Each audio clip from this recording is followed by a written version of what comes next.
कर्मों का फल। जैसा हम कर्म करेंगे वैसा हमें फल अवश्य मिलेगा। एक बार की बात है, गौतम बुद्ध अपने भिक्षुओं के साथ एक गांव से गुजर रहे थे। तभी उन्होंने एक गांव में एक झगड़े की आवाज़ सुनी। तभी उन्होंने अपने भिक्षुओं से कहे कि ये जो आवाज़ तुम्हें सुनाई दे रही है, क्या इसी गांव से आ रही है? तभी एक भिक्षुक कहता है कि गुरुदेव, वहाँ लगी भीड़ से ये आवाज़ आ रही है। बुद्ध कहते हैं कि जाओ देख कर आओ वहाँ किस लिए झगड़े हो रही है। गौतम बुद्ध की यह बात मानकर वहाँ से एक भिक्षु चला जाता है और जाकर वहाँ लगी भीड़ को देखता है तो वहाँ दो लोग आपस में लड़ रहे थे। तभी वो गुरुदेव से आकर कहता है, गुरुदेव, वहाँ दो लोग आपस में लड़ रहे हैं। गौतम बुद्ध वहाँ लगी भीड़ के पास जाते हैं और देखते हैं कि दो लोग आपस में कुछ पैसे और जमीन की वजह से लड़ रहे हैं। तभी गौतम बुद्ध पूछते हैं कि आप लोग आपस में क्यों लड़ रहे हो, क्या बात है? उसमें से एक व्यक्ति कहता है कि ये मेरे बड़े भाई हैं और ये मेरे को औलत में से बराबर की हिस्सेदारी नहीं दे रहे हैं। गौतम बुद्ध पूछते हैं कि तुम लोग हिस्सेदारी क्यों कर रहे हो? क्या तुम्हारे माँ बाप है या नहीं है? तभी उसमें से एक आदमी बोलता है कि मेरे माँ बाप अब इस दुनिया में नहीं रहे और उन्होंने हमारे लिए एक बहुत मुश्किल काम करके चले गए हैं। जो ये बात बोलता है वे बड़ा भाई था और जो पहले बुद्ध पूछे थे वो छोटा भाई था। तभी बुद्ध को कुछ समझ में नहीं आती थी तो उन्होंने कहा, आखिर बात क्या है? तभी छोटा भाई बोलता है, गुरुदेव, इस दुनिया में अब हमारे माँ बाप नहीं रहे, इसलिए बड़े भाई चाहते हैं कि उनकी बनाई हुई सारी दौलत हमें मिल जाए और जितने कर्ज माँ बाप ने किए हैं वो कर्ज मैं चुकाऊं। इसलिए इसी बात पे हम लोग आपस में झगड़ रहे हैं। गौतम बुद्ध कहते हैं कि इसमें झगड़ने की कोई बात नहीं है, क्योंकि माँ बाप की बनाई हुई दौलत में से जितने पुत्र होते हैं उनकी बराबर हिस्सेदारी होती है और तुम लोग अपनी माँ बाप की दो पुत्र हो, इसलिए तुम्हें दोनों की बराबर दौलत में से हक है। रही बात माँ बाप को किए हुए कर्ज को, उस कर्ज में तुम दोनों भाइयों को आधे आध चुकाने की जरूरत है। इसमें किसी भी बात को लेकर झगड़ा करना उचित नहीं है। तभी ये बात सुनकर बड़े भाई गुस्से में बोलता है कि तुम अपना बात बंद करो, ये हम दोनों भाइयों की आपसी झगड़े हैं, आप लोग इसमें दखल अंदाज मत कीजिए।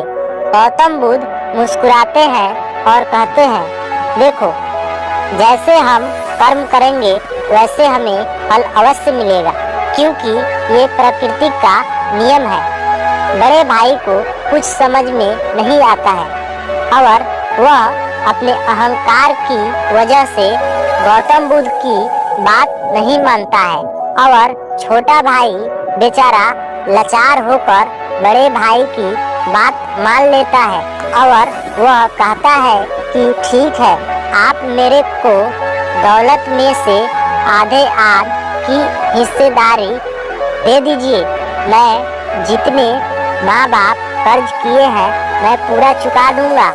फिर भी बड़ा भाई बोलता है कि माँ बाप की किए हुए कर्ज में मैं कुछ नहीं दूंगा और उनकी बनाई हुई दौलत में से भी तुम्हें कुछ नहीं दूंगा। तभी ये बात सुनकर छोटे भाई कुछ नहीं बोलता है और वहाँ से उठकर चले जाता है। और ये सब बात देखकर गौतम बुद्ध हैरान हो जाते हैं और उसके छोटे भाई को अपने साथ ले जाने की कोशिश करते हैं और उस छोटे भाई के पास जाते हैं और कहते हैं, तुम्हारे माँ बाप जितने कर्ज किए हैं इस दुनिया में, मैं उस कर्ज को पूरा चुका दूंगा। आप एक काम करिए, हमारे साथ चलिए, क्योंकि तुम्हारा बड़ा भाई बहुत ज्यादा अहंकार वाला है, तुम्हें ये कभी भी मार सकता है, इसलिए तुम हमारे साथ चलिए, क्योंकि ये बात बात पे तुमसे झगड़ेगा। गौतम बुद्ध की यह बात मानकर छोटा भाई गौतम बुद्ध के साथ जाने की तैयारी करता है। तभी बड़ा भाई देखता है कि छोटा भाई इस पंडित के साथ जा रहा है। तभी उसे जोरों की गुस्सा आती है और अपने छोटे भाई की कलाई को पकड़ लेता है और बोलता है, तुम्हें माँ बाप की किए हुए कर्ज को चुका के जाना पड़ेगा यहाँ से। गौतम बुद्ध कहते हैं कि तुम्हारा छोटा भाई का पूरा कर्ज मैं चुकाऊंगा और जितने तुम्हारे माँ बाप कर्ज किए हैं वो भी मैं चुका दूंगा, इसका हाथ छोड़ दीजिए। बड़ा भाई हाथ छोड़ देता है और गौतम बुद्ध अपने एक भिक्षु से कहते हैं कि तुम कल आश्रम जाओ और वहाँ से जाकर कुछ पैसे लेकर आओ और आज हम इसी दोनों भाइयों के यहाँ रुकेंगे। उस दिन गौतम बुद्ध उन दोनों भाइयों के यहाँ रुक जाते हैं और कल भिक्षु गौतम बुद्ध को पैसे लाकर दे देता है और गौतम बुद्ध उस बड़े भाई को पूरे पैसे दे देते हैं और इसके छोटे भाई को अपने साथ लेकर चले आते हैं। कुछ दिन बीतता है तो गौतम बुद्ध देखते हैं कि छोटा भाई का मन नहीं लग रहा है और इसका मन उदास है। पूछते हैं, क्या हुआ, तुम्हारा मन उदास क्यों है? छोटा भाई बोलता है, मुझे अपनी घर की याद आ रही है, इसलिए मेरा मन उदास है। गौतम बुद्ध कहते हैं, तुम्हें अपने घर जाना चाहिए। छोटा भाई बोलता है, जी गुरुदेव, मुझे एक दिनों के लिए मेरे घर जाना चाहिए। और गौतम बुद्ध कहते हैं, ठीक है, तुम अपने घर जाने की तैयारी करो। और छोटा भाई अपने घर आने की तैयारी करता है। रास्ते में जब वो आ रहा था तब ये सोचता था, एक बार मैं अपने बड़े भाई से कोशिश करूँगा कि माँ बाप की दौलत में से मुझे बराबर की हिस्सा दे।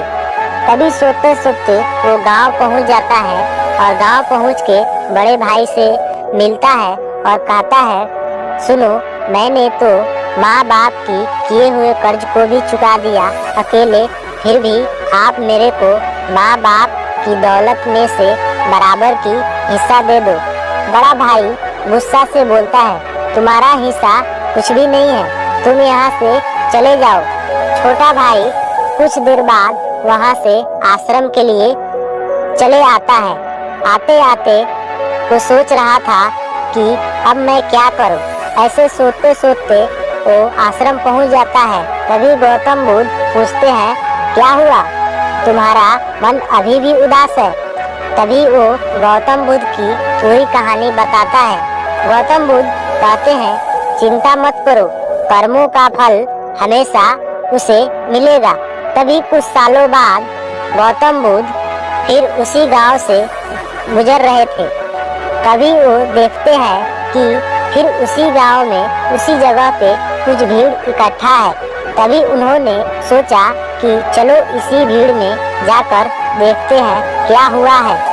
तभी वो जाकर देखते हैं कि जो बड़ा भाई था वे बीमार पड़ गया है और उसके 2 पुत्र भी हैं, लेकिन उसे इलाज नहीं करा रहे हैं। तब गौतम बुद्ध पूछते हैं वहाँ खड़े लोगों से, क्या हुआ है इसे? तो लोग बोलते हैं कि इनका तबीयत बहुत खराब गया है और इनके 2 लड़के हैं, लेकिन इनकी तबीयत को उन्हें ख्याल नहीं है। तब गौतम बुद्ध कहते हैं कि इनके पास दौलत तो है।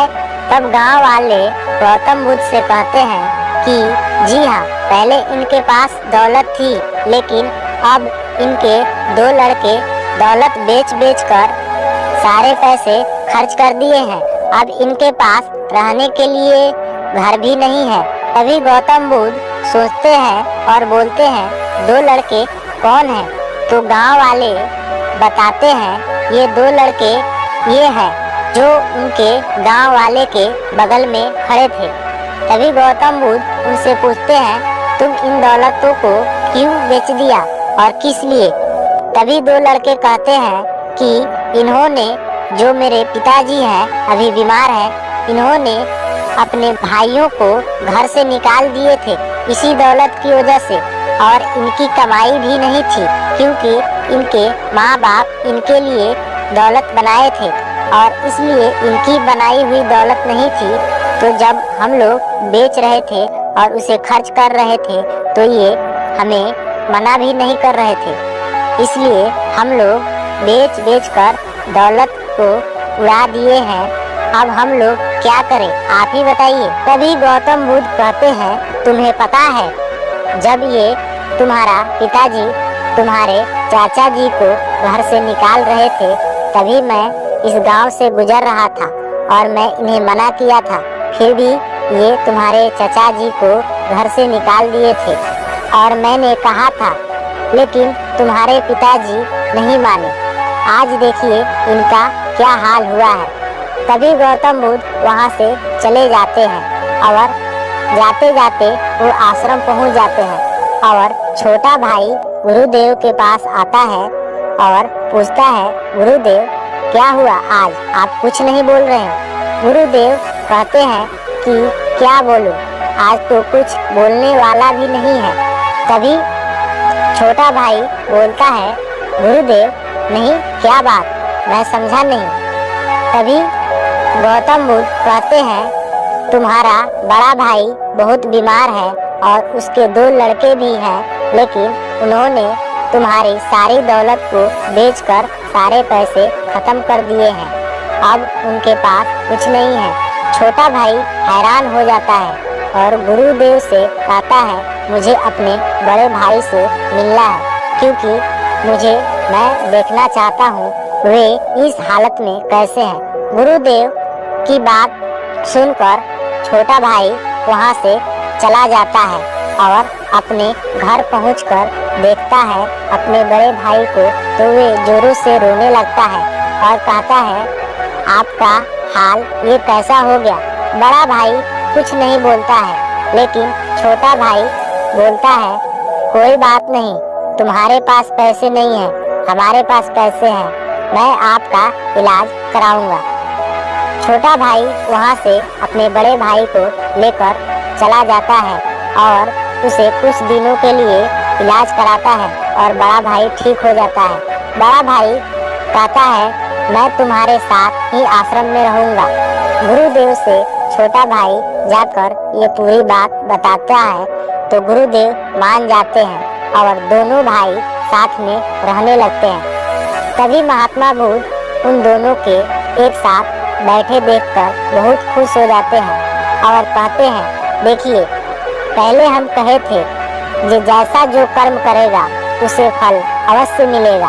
आप मेरी बात नहीं माने, लेकिन कोई बात नहीं, देर से सही, लेकिन इस दुनिया में जो जैसा कर्म करेगा वैसा उसका फल अवश्य मिलेगा।